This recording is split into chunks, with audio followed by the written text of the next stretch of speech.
I think most of you know me. I'm Ann Wright, Vice President for Advancement for the Greenville Tech Foundation. And it's a wonderful pleasure to have all of you with us today. So many of you are longtime partners and supporters and friends of the college and supporters of our students.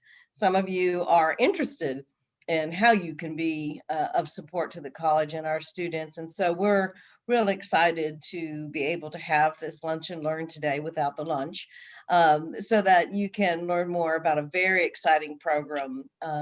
So without further ado, I will ask if you will go ahead and mute. We will have time for questions at the end.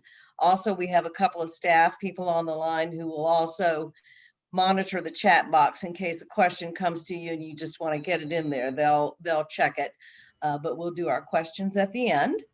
And it's my pleasure to introduce Dr. Matteel Knowles, who is Vice President for Student Services. Matteel will be kicking us off today, and she'll be introducing a couple of the other speakers. But I will say it's a pleasure working with you, Matteel.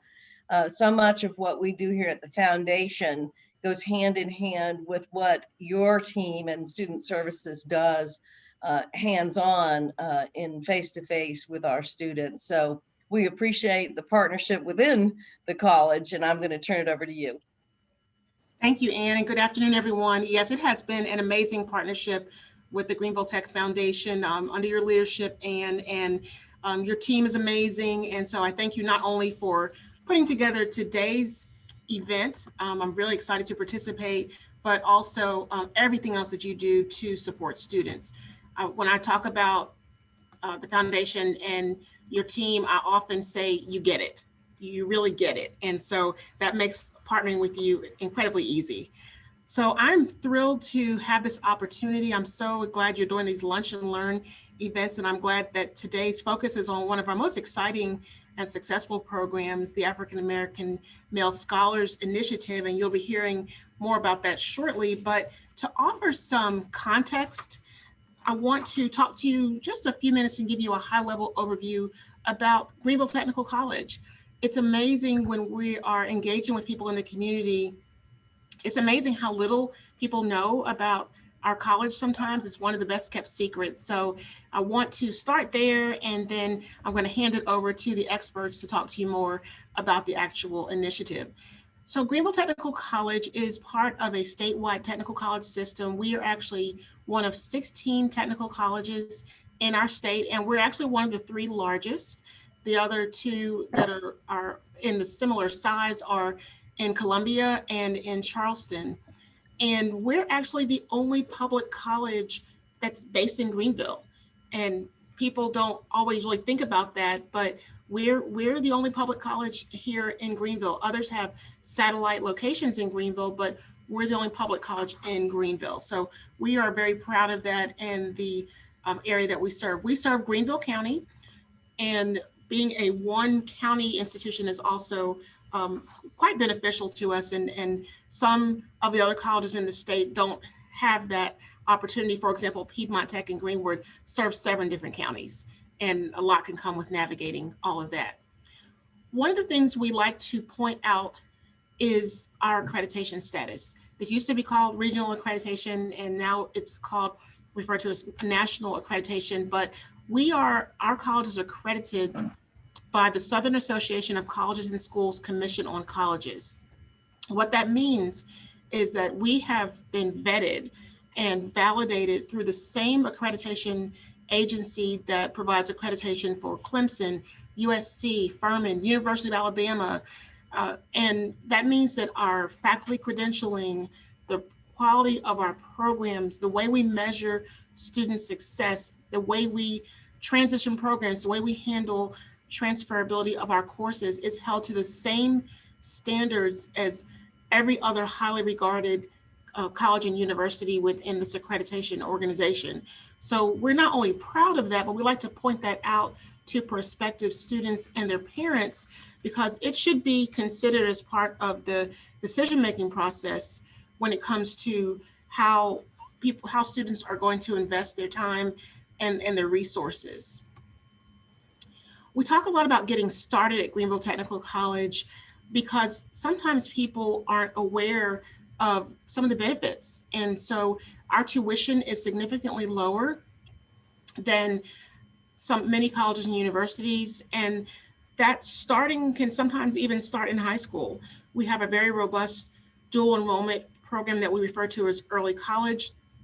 We also have small class sizes, which results in, when I say small, I mean significantly smaller than what some of you may have experienced at universities in an auditorium setting. Very small class sizes, which results in individual attention, not only in the classroom, but outside the classroom. And I'll touch on what some of those services are in just a few minutes.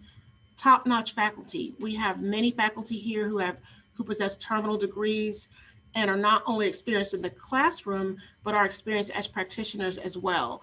And again, I mentioned through our accreditation that transferring credits is easy. We have more than 80 courses that automatically transfer within the state of South Carolina to any other public institution. But beyond that, because of our accreditation and our quality, we also experience a lot of success with our students being able to transfer Greenville Tech courses out to other colleges and universities as well. One of the most important things that new students and their supporters and parents consider is cost. And again, I mentioned at the beginning that sometimes Greenville Technical College is one of the best kept secrets, and affordability is a part of that. We offer all the things you see listed here. Scholarships we do primarily through the Greenville Tech Foundation as a result of the generosity of many donors, but also there's some things that are either unique to the technical college system. For example, lottery tuition assistance is only for technical colleges in South Carolina, and it can pay a huge chunk, if not all, sometimes of the tuition, and that helps tremendously. And then you see other things that are listed here, but what is important to consider is that those same dollars stretch a little further here. And that's really helpful to our students. And when I mentioned getting started, so if someone starts here, especially on a year like this with so much uncertainty where many students opted to take a gap year and not go off to a university, they could do their freshman and sophomore year with Greenville Technical College and save a lot of money in the meantime, and then still catch up with their peers who chose to go to attend a university elsewhere. Convenience. This is so relevant right now because of what we've been dealing with COVID for most of this year. And we have multiple campuses located around Greenville County, but we also offer our courses in a variety of modalities. So we do a lot in terms of convenience, not only with course offerings, but other services as well, where we meet the students where they are. And so like right now, for example, in the midst of a pandemic, we are offering some classes online, many classes online, some on campus, and some in a hybrid format. But we will do whatever we can to make sure students have what they need.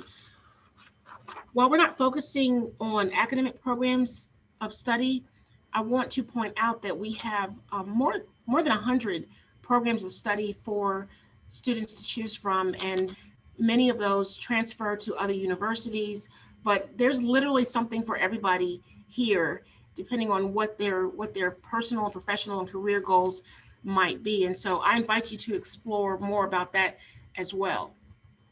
What we do want to focus on today are students, and the program you're going to hear about in a lot more detail is focused on student success.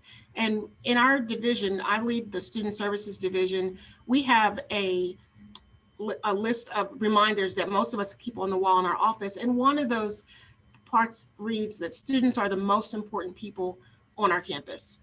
We're here because of students. We don't get to do commencement this year in person because of the pandemic, but I really miss that because it is an in-my-face reminder of why we're here, what we do, to see the students come across the stage and to hear their family members cheer and cry. But we're here for students. When they come here to Greenville Tech, through our advertising, through our engagement with them, we pretty much are promising them that they can transform their lives with us.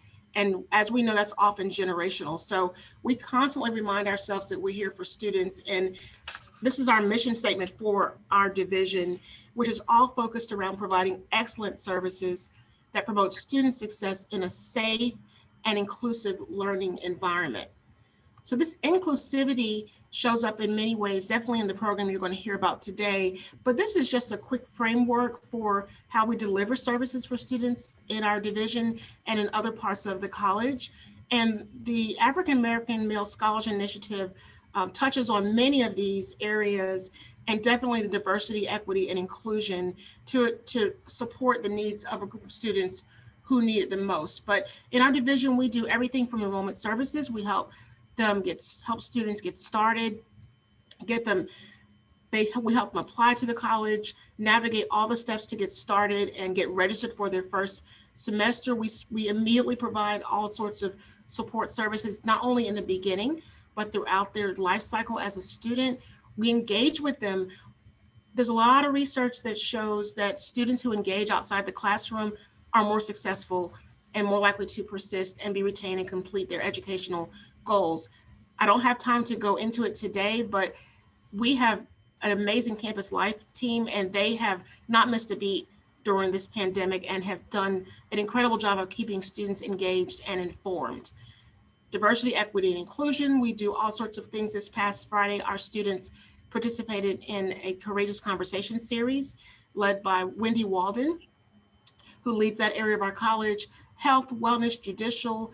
We have licensed counselors on campus to help our students. We have things for students with disabilities, and we have a Center for Student Advocacy, which is a hub where they can go to get some specific support, but they can also go there when they don't know where else to go. Our students sometimes arrive with a lot of intense needs that have nothing to do with what's happening inside the classroom, but that they need help addressing in order to stay here and reach their goals. This is a list of some of the students that we provide, a list of some of the services that we provide for our students. And you'll hear some examples today of how the students in this in our African American Male Scholars Initiative receive similar support. So speaking of services for students, that is a very quick high-level overview of our college and our division, but we're here to talk about the African American Male Scholars Initiative. You know, at Greenville Technical College, we serve close to 11,000 students most fall semesters. This fall, we served 10,536, and 5.96% of those students identify as African American males. And you'll hear how this program has effectively served these students, not just this semester, but really for an entire year. And I don't want to get into the details. I don't want to steal the thunder of what you're about to hear, but there's a reason for supporting the needs of this particular cohort of students. And I think you're going to be pretty amazed at how we have been able to do that. And you'll hear also about why we want to scale that. We want to scale that over time so we can serve more students. And we eventually want to institutionalize it so it becomes a part of what we do at the college, and making sure that we are having equitable services for all students in a safe and inclusive environment. So without further ado, I'm going to turn this over to Dr. Alicia Watt. Dr. Watt is the director of all of our college's educational opportunity programs, one of which is AAMSI, the African American Male Scholars Initiative. So Dr. Watt? Thank you, Dr. Knowles. I appreciate that. You do an excellent job as always. Thank you so much, everybody, for joining today. I am so excited to talk to you all about a very special initiative that we have going on at the college. But I do want to provide a little bit of context for you about how this all got started. So about 2 years ago, our president, Dr. Keith Miller, put together, along with his cabinet, what he called a Commission on Persistence and Retention. And they basically put together a committee. It was 9 of us, faculty and staff from all divisions of the college. And our charge was to develop a plan to address the retention rates and the completion rates for the college, because at the time they were at the lowest that they had ever been. And so to be strategic about it, he wanted us to take a look at all of the data and then develop a plan that they could implement at the college to help get those rates up. So the first thing that we did, of course, as a committee, was to look at the data. We wanted to know if we could identify any segments of the student population that weren't coming back. And if we could identify those segments, we could possibly figure out why they're not coming back. So the first thing that we looked at was the persistence rates, and persistence is students going from one term to the next term. We looked at the persistence rates and we noticed that African-American males were coming in at the bottom. So then we looked at the retention rates, and retention rates are going from one academic year and successfully moving to the next academic year. And we noticed that the African-American males were coming in at the bottom. So then we said, okay, well, now let's look at the completion rates, and those are the graduation rates, and they were coming in at the bottom again. And so now we're starting to kind of get a little sensitive, and we were like, now wait a minute, we're going to find a category where they're not coming in at the bottom. So we looked at course success rates, we looked at math and English, and we called those gateway courses, and we realized they were coming in at the bottom again. So we knew as a committee that no matter what we put together to present to the president and his cabinet, we were going to have to do something special, a little bit extra for our African-American males enrolled at the college.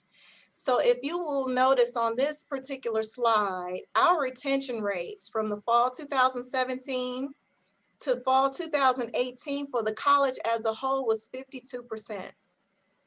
For white males, it was 56%, and for African-American males, they were 10 percentage points lower than the college as a whole and 14 points lower than their white male counterparts at 42%. So we decided that we were going to develop a program specifically for African-American males. And the objectives of that program were going to be aligned with the objectives of the college as a whole. So the first objective is good academic standing. We want all of the students that participate in this initiative to remain in good academic standing at the college. And to do that, you have to maintain a minimum of a 2.0 cumulative GPA. Persistence, we want them to successfully complete one term and then re-enroll the immediate next term.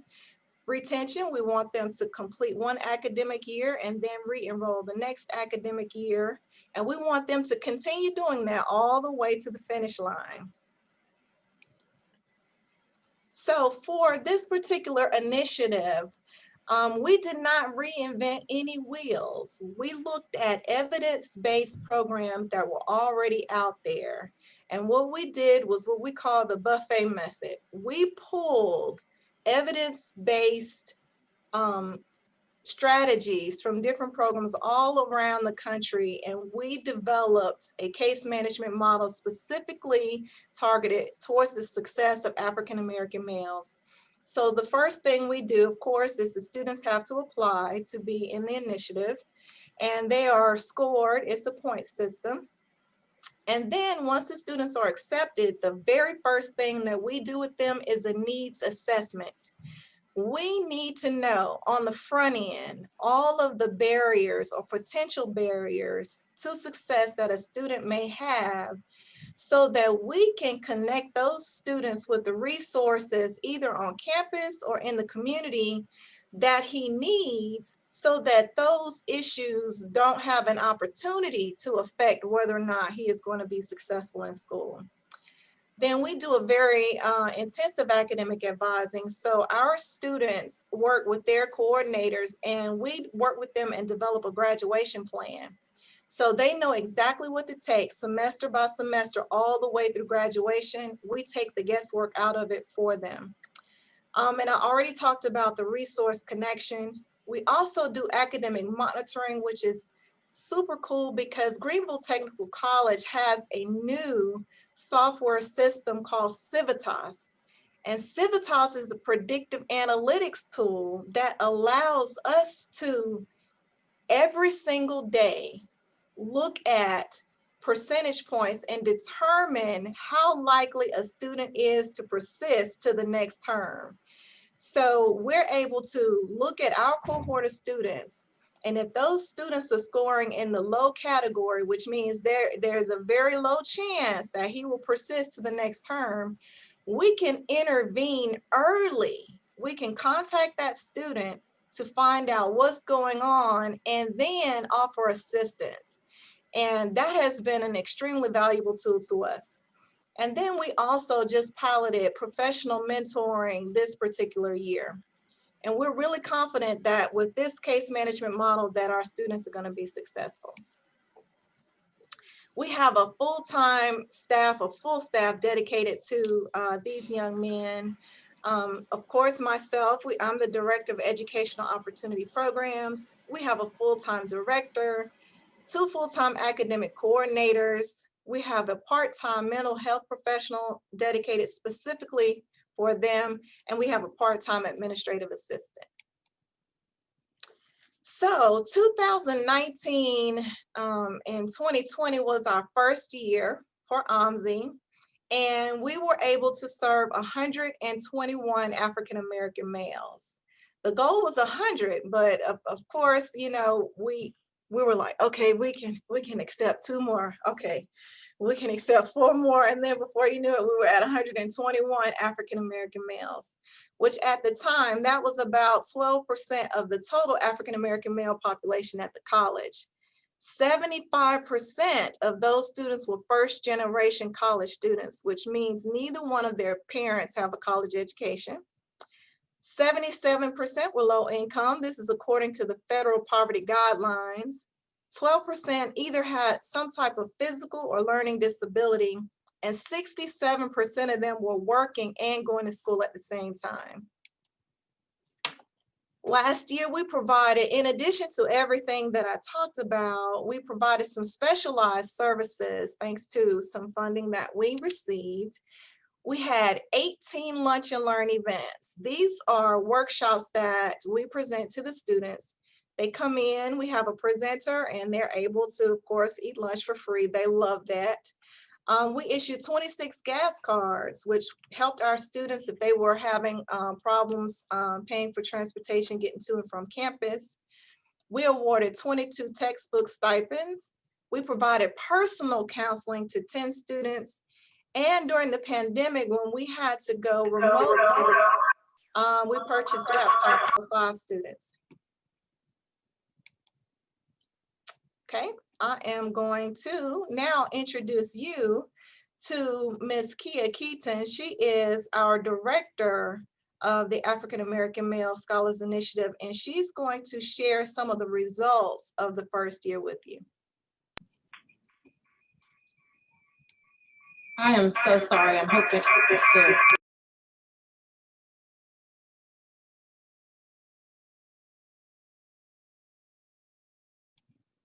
We can't hear you.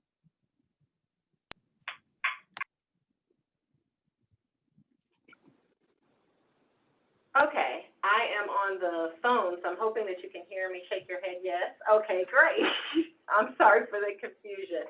I have a little bit of a spotty Wi-Fi here, so I wanted to make sure that you could hear me. And I want to tell you about, to reiterate what Dr. Watt was discussing about AAMSI. She talked about how this program started with the President's Commission on Persistence and Retention.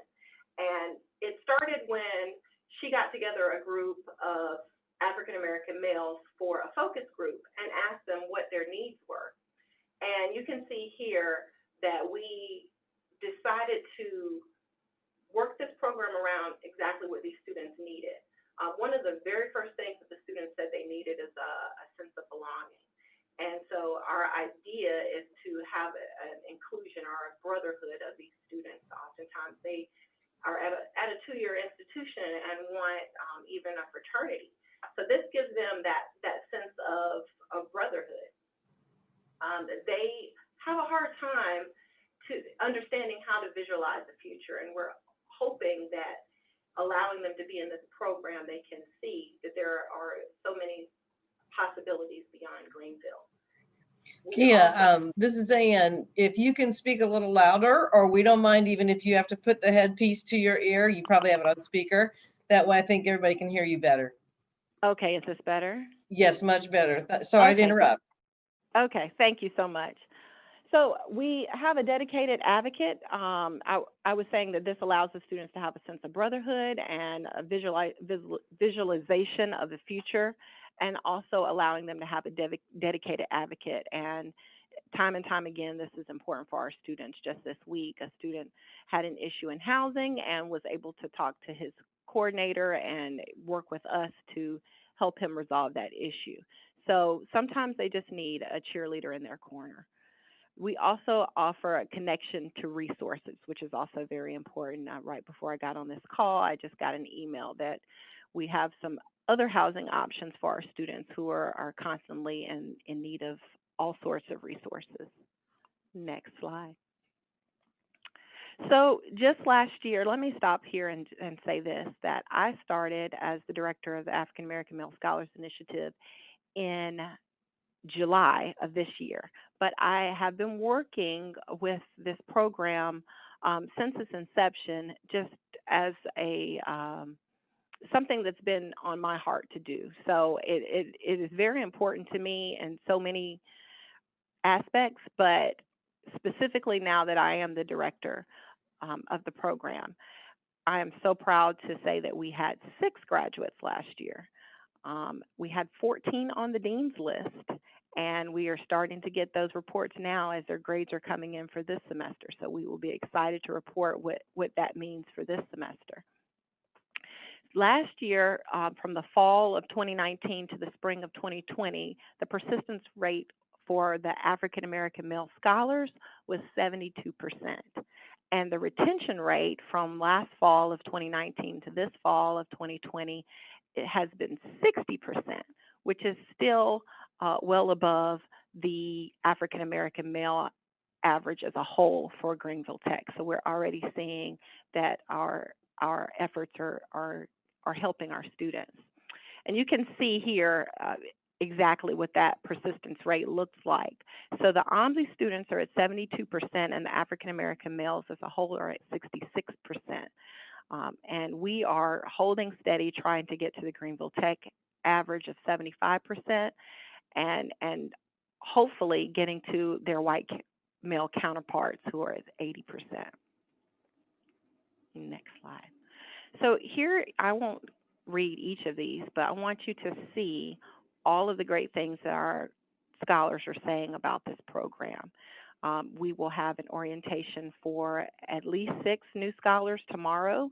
They are eagerly excited about getting into our program, and it is back to those original issues that these students are having. If you can look at both of the quotes on the right, the student in purple says, when I joined AAMSI, I was looking for a support system, a group that I could reach out to. It's good for everyone to have a support system in college where you have to balance school, work, and home while still trying to complete your education. This is exactly what our students are asking for and they're in need of, and we are excited that we can help them just in being a support system, but also that sense of brotherhood. That Javon Robinson says, when I first joined AAMSI, I wanted to feel like I had a family in Greenville and I had people to support me on my journey. At this point, I feel like I have brothers on the campus. So we feel like we are reaching our goal, in the very least, helping our students feel supported and know that they have a family, a brotherhood beyond what they have at home. Next slide. So Dr. Watt has this idea that AAMSI is what she calls our last year, the first pancake, the pilot year. And if you've ever made pancakes at home, and every time I make pancakes, I think of Dr. Watt, because you might know that that first pancake always looks wonky. it always looks like it's just not quite done. There's always something that you have to figure out to make it better. It might be maybe adding some cinnamon or rounding out the edges, turning up the heat, something that you need to do to fix that first pancake. So we felt like our first year was our first pancake. It still was good to eat, and the students were still excited to be here, but we realized that there were some things that we needed to change to make it a little bit better this year. So we're on our second pancake now. But our first pancake included, well, I'm just going to skip right down to the big elephant in the room. COVID-19 hit in the middle of our pilot year, and that created so many issues for our students. They were having personal challenges to begin with, but now coupled with a pandemic, and let me add racial unrest for African American males, it became a huge issue to get through that very first year. There was no orientation last year, so they literally hit the ground running. The students had all types of personal issues. We had one story that's often shared is that there was a student who had a $500 issue with his car, and he decided to withdraw because he could not afford to go to school and go to work and get that car issue taken care of. These are the types of things that we want to help the students with if we know that there are those types of issues. And what we were finding out just in general is that as that example shows, our students were withdrawing without any kind of consultation. And this is still an issue that we're working on now, trying to find ways to stop them from withdrawing when something happens in their personal life. How can we help you complete and be retained in your academic life? So that includes balancing work and school, and let me also add home life, family. Many of our students were in remedial classes, and they oftentimes didn't know what that meant. We had several students who are life scholars, and that life scholarship did not start until they started taking college level courses. So understanding how to get through remedial classes and how to stay focused and stay engaged in school so that you could get to those college level courses. And that also included understanding what tutoring meant and how to get involved in the tutoring on Greenville Tech's campus. And oftentimes, because they were dealing with work and home, they didn't have time for tutoring. And they also did not have time for technology. Again, because of COVID-19, they were forced to stay home and maybe did not have a laptop or Wi-Fi that was available. So our second pancake allowed us to make some data-driven decisions. And again, as Dr. Watt stated before, we were able to use our Civitas and figure out what is going on with our students and how can we help them. So we're still adapting and we're still improving. And part of that was allowing me to step into this position in July as the full-time director, and also allowing us to have a part-time administrative assistant. One of the first things that Dr. Watt and I did was call the financial aid department and say, we need help. And we figured that those underground railroads are what our students need. They need to be able to know that there's someone who's in their corner again and again. And so we are able to establish a dedicated financial aid liaison.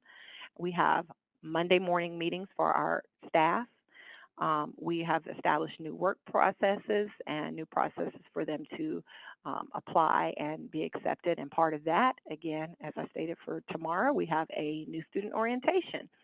We were also able to work in partnership with tutor.com, so our students can get tutoring 24/7. We just started a couple of weeks ago our mentoring component with 10 students and mentors in our first cohort of mentoring. That's our first pancake for mentoring. And we've also started an exit survey. And we have worked with the registrar to not allow our students to withdraw, that they will have a hold if they try to withdraw themselves. They have to come see me personally, and we can have a conversation as to what is going on and how can we help before we mash that button for withdrawal. Okay, so how can you help? This is where we need your help. We hope that we can get you involved in any way possible. Specifically, we do have those lunch and learns that Dr. Watt talked about, and we are always looking for speakers.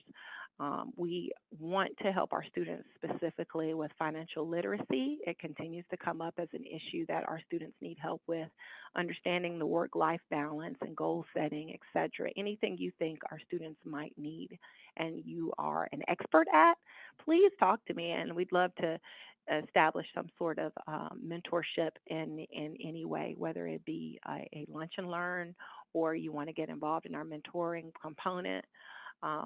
And even that also means that we're looking for people to allow our students to shadow them in your workplace so they can understand where they want to be and how to get there. Our students utilize all the resources throughout the college, including the Caring Corner that Dr. Knowles discussed. And that Caring Corner is right around the corner from our offices. So sometimes students will walk in here and we usually have a snack for them and take them right over there to help them get supplies for their family.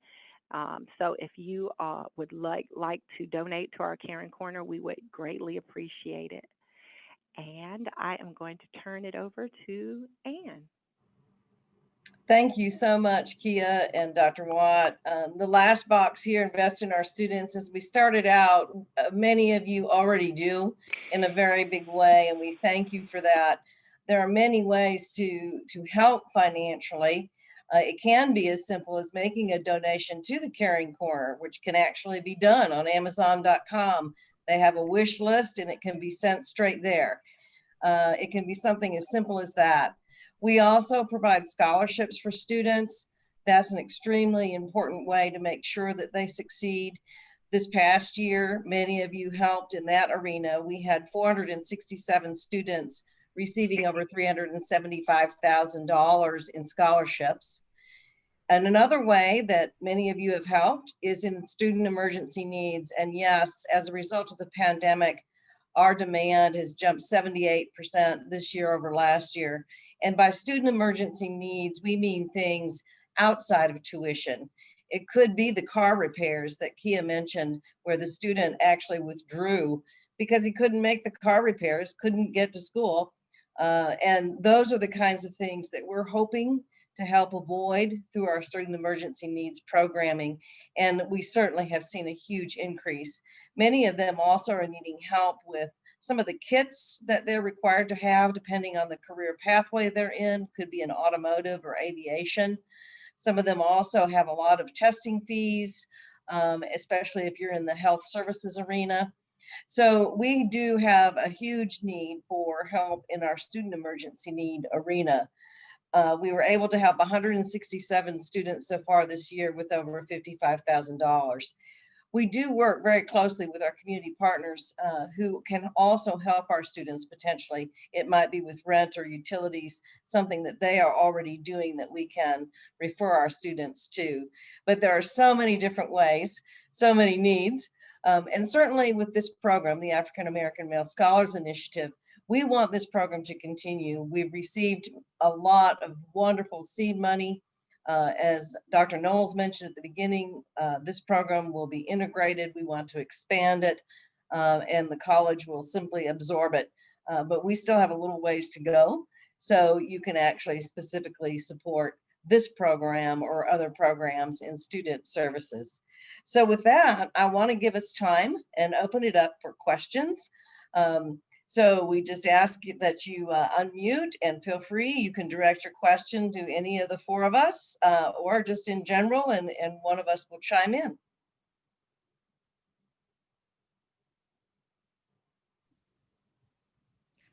Tish is waving. Are you on mute? No, There you are. can you hear me? Yes. It's good to see all these smiling faces, and thanks to all of y'all for this excellent work. I'm just curious, what are you thinking about how to figure out how to scale this? Once you get confident that you've figured out the model, you know, as you said, this is impacting 12% of the African-American male population right now. What are your thoughts, if there are thoughts yet, about spreading it out in a strategic way? So, hi Tish, good to see you.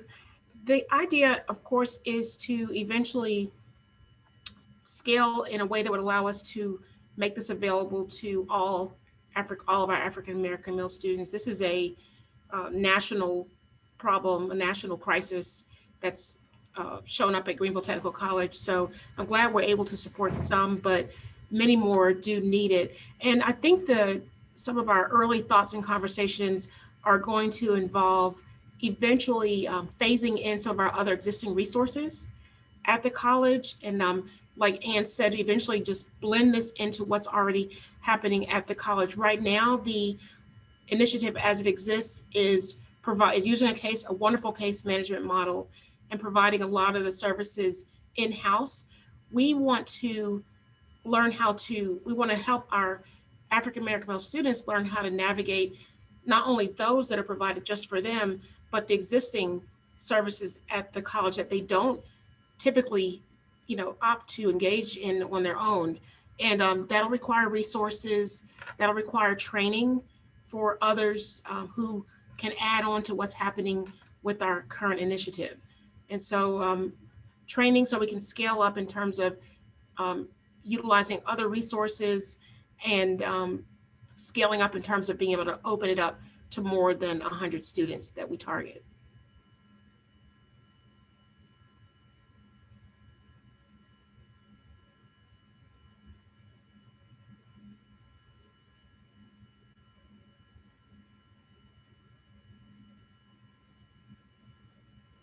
Any other questions or comments? I do note in the chat box, I believe Jackie posted the link so you can go to Amazon with the wish list for items for the Caring Corner, which is the food pantry. I will say too, in addition to Dr. Knowles' comments, that we have many funders who are interested in continuing to fund this program or to begin funding this program in some form or fashion. Dr. President Miller, Dr. Keith Miller of the college, is really committed to the case management model. The community college as a whole really needs that in a perfect world to be fully applied to every single student. We know that's just not feasible, at least not right this minute. But when you start in a program like this and you begin to build it out, as Dr. Knowles mentioned, then you're able to see what resources do we currently have, what do we need to add, what do we need to assimilate and include as a budgeted expense going forward, and what could exist perhaps as a gift in kind or professional services. You heard us mention the mentoring and the tutoring. Those could be things that could be provided at no cost. But ideally, if the community college could have its way, if the technical college could have its way, we would want the case management model applied to every single student. That's a great point, Ann, because this is what in higher education, this program is what we refer to as a boutique program that's focused on the special needs of one specific student cohort. And when institutions stand up boutique programs, what you hope will happen is that the institution will learn from the best practices in that program and then replicate it and expand it not only for a larger population of that particular sub-cohort, but extend those same practices to all students. I would like to, since we have about 5 extra minutes, I do want to share some really cool, heartwarming stories that happened this year. We did lose that young man. It was very early on, and I took that pretty hard because I was like, I know 5 people I could call and ask for $100, but he didn't know any better. And so it was a learning experience for us to let us know, hey, we've got to put something in place to stop them from being able to withdraw before they can come and ask for help. We had one young man that we found out was about to be homeless. And so he actually did become homeless, and he was living in his car. And we found out, he told us, and we were able to provide him with some emergency assistance. And we got him into some temporary housing until we could connect him with some community resources to help him get more permanent housing. But this young man, even during that short period of time when he was living in his car, he never withdrew. He was still actively engaged in his classes. He was, going to the computer lab, and he was doing his work. And he actually finished with really good grades. So we were super proud of him. We were like, wow, talk about, the grit to just keep going. We had another young man who was a life scholar. He was in our Upward Bound program when he was in high school. And when he got here, he tested into remedial classes. So we were kind of like, ooh, that's so frustrating. Around October, he got a bill for $1,300. And his parents could not pay that, and he could not afford to pay that. And he was not eligible for any other aid because, of course, the federal government said his parents make too much money. Which, that's a fine line, that's subjective, what you think is too much money. So anyway, we reached out to our friends at the United Way, and the African American Leadership Group covered the $1,300 balance that he had. And so he was like, he's really dramatic. He was like, oh, thank you, Jesus. I mean, he had a whole praise party outside of our office. It was pretty cool. And that allowed him to register for the spring. And so that actually affected him persisting, because he was like, Dr. Watt, I don't know, how I'm going to be able to get $1,300. He said it would take me forever, to save up $1,300.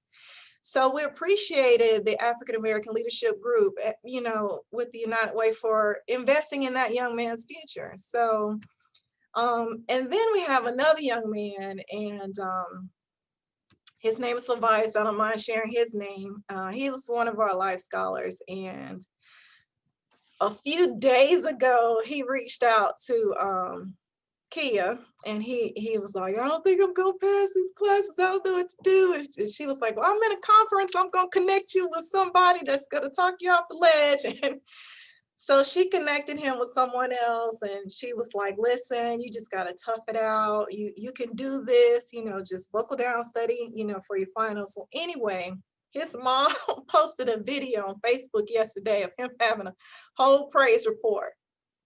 He's talking to himself. He said, I worked hard for this. He said, I lost sleep for this.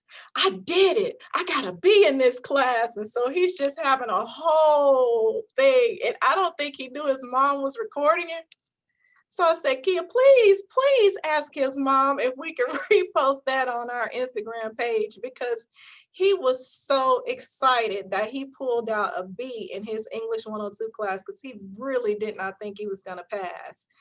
So those are just the stories that really give us that extra boost in the arm when we're feeling a little like, oh my God, So those are 3 stories that I just wanted to share with you, because that's really what it's all about. We get kind of emotional sometimes, about our students and the challenges that they have. But, when you are able to share those success stories, then you realize, okay, this is what it's all about right here. And so I appreciate everybody and all of your support. Everybody that's on here, just for you even being here during your lunchtime is just super important, and we really appreciate that.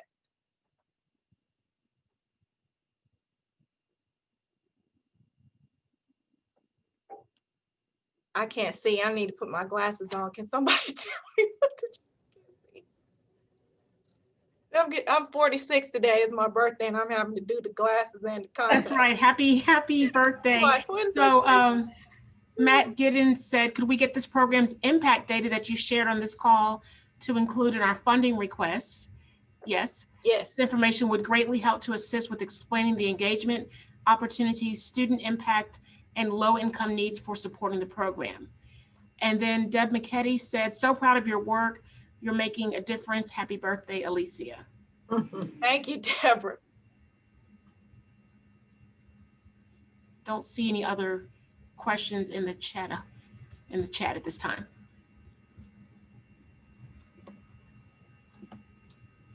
Are there any other questions, no matter how small or big?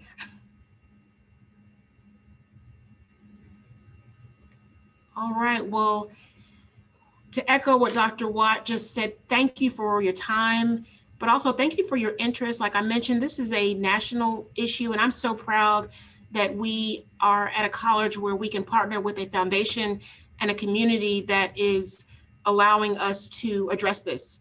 These are real human beings who need this assistance, need this support, and we're providing it.